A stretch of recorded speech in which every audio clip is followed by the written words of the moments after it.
কৃষ্ণচূড়া ফুলের সাথে আমার হঠাৎ করে দেখা হয়ে গিয়েছে অ্যাক্সিডেন্ট। তবে এই ফুলটা কিন্তু আমার অনেক বেশি প্রিয়। আর আমি কোথায় গিয়েছিলাম, কি কি খেয়েছিলাম, কি করেছি, কি দেখেছি, ওই নিয়ে থাকছে আজকের এই ভিডিও। হ্যালো এভরিওয়ান, আসসালামু আলাইকুম। আশা করছি সবাই ভালো আছেন। প্রথমেই বলবেন কে কোন জায়গা থেকে ভিডিওটা দেখছেন। আমি কিন্তু কিশোরগঞ্জের মেয়ে। সকাল সকাল ঘুম থেকে উঠে না খেয়ে বের হয়ে গিয়েছি একটু পাগলা মসজিদে যাব, কিশোরগঞ্জ। তবে এটা অনেকেই চেনেন, আবার অনেকে চেনেন না। তবে যারা কিশোরগঞ্জের আছেন তাদেরকে তো আর নতুন করে বলার মতো কিছুই নেই। আমাদের পাগলা মসজিদের কোনো তুলনা হয় না, এটা সবাই জানেন। আর কম বেশ সবাই এখানে যায়। আসলে কি বলবো পাগলা মসজিদের কথা, এখানে গেলে আলাদা একটা শান্তি লাগে। যেমন বাসার মধ্যে আপনি নামাজ পড়লে আপনার আলাদা শান্তি লাগে 5 ওয়াক্ত, ওইখানে গেলেও আলাদা একটা মনে শান্তি আসে, কিন্তু কেন জানি না। তো যাই হোক, যে উদ্দেশ্য নিয়ে যায় এখানে, আল্লাহ সবার ইচ্ছে পূরণ করুক, আমি এটাই চাই।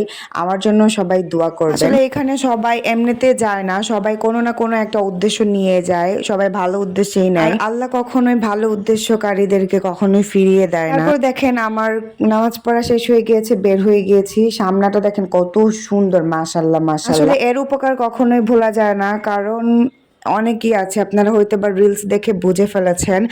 আর হচ্ছে কিশোরগঞ্জের পাগলা মসজিদ যে যতটা দেখতে না সুন্দর, ঠিক তার ততটাই অনেক কাজে। পাগলা মসজিদ নিয়ে কথা বললে কখনোই শেষ হবে না। তারপর এখানে সামনে দেখলাম আয়না, যদিও এটা কখনোই আমি ফোকাস করি না, বাট আমি ওই দিন আমার হিজাবটা প্রায় খুলে যাচ্ছিল মনে হচ্ছে, তারপর একটু ঠিক করে নিলাম। আমার হাজবেন্ড বলে তুমি বাসায় আয়না দেখতে পারো না, কি আশ্চর্য।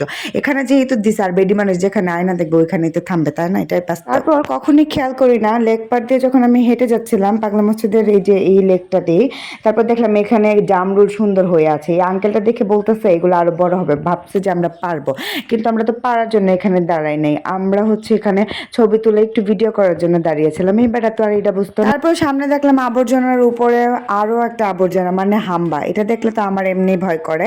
তো তারপরে এখানে একটা রিলস অবশ্যই আপনারা দেখে ফেলেছেন। আসলে আমি একটু সত্যি সত্যিই বলেছি, যারা আমাকে ব্যাড কমেন্ট করেন তাদের জন্য এই দুটা গরু। তো যাই হোক, আর কিছু বললাম না।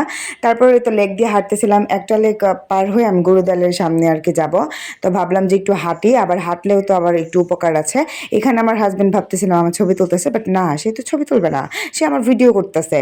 তবে আমার অনেক বেশি মেজাজ খারাপ ছিল। তারপর হুট করে আমার মেজাজটা ভালো হয়ে গিয়েছে, তার কারণ একটাই, কৃষ্ণচূড়া ফুল। এটা আমার মন ছুঁয়ে গিয়েছে।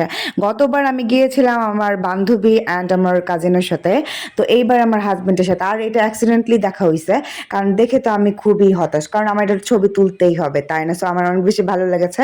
আসলে ওইভাবে তো যাওয়া হবে না এটার উদ্দেশ্য করে, আজকে যেহেতু গিয়েছিলাম সেহেতু ভাবলাম যে কয়েকটা ছবি তুলেই আসি। তারপর আমার লম্বু হাজবেন্ড কি করেছে জানেন, এটার আমি ক্লিপ নিতে ভুলে গিয়েছিলাম, অবশ্য আপনাদেরকে দেখানো উচিত ছিল, বাট এই যে একটা মুড়ার মধ্যে উঠে তারপর আমাকে এই ফুলটা পেরে দিয়েছে। আর হ্যাঁ আপুরা, আপনাদেরকে আমি উদ্দেশ্য করে বলছি যে লম্বা হাজবেন্ড অবশ্যই খুঁজবেন, কারণ অনেক উপকার আছে। যখন উঁচু কিছু পারতে পারবেন না তখন আপনার হাজবেন্ড আপনার হেল্প করে দিবে। তো যাই হোক, এই ফুলটা সামান্য একটা ফুল দিয়ে দেখছেন আমরা মেয়েরা কত খুশি হয়ে যায়। এরকম অনেক আপুরাই আছেন, টাকা পয়সা কিছুই লাগে না, একটু ফুল দিলেই হয়। তো এটা অনেকে আবার বুঝে না। যাই হোক, আমার হাজবেন্ডটা অনেক সুন্দর করে বুঝে। তারপর ভাবলাম যে খিদা লেগেছে, কি খাবো, সকালে তো না খেয়ে বের হয়ে গেছে। আর কি খিদা লেগেছে তো খাইতেই হবে। রুটি সাথে ডিম আর ডাল ভাজি খেয়েছিলাম। এই ছিল আজকের ভিডিও। সো আজকের ভিডিওটা কেমন লেগেছে কার কাছে অবশ্যই কমেন্ট করে জানাবেন। আপনাদের কমেন্টগুলাই কিন্তু আমাকে আরো উৎসাহ বাড়িয়ে দেয়, কারণ আমি সামনে আর কি ভিডিও করব। দেখা হচ্ছে নেক্সট একটা ব্লগে। সেই পর্যন্ত ভালো থাকবেন।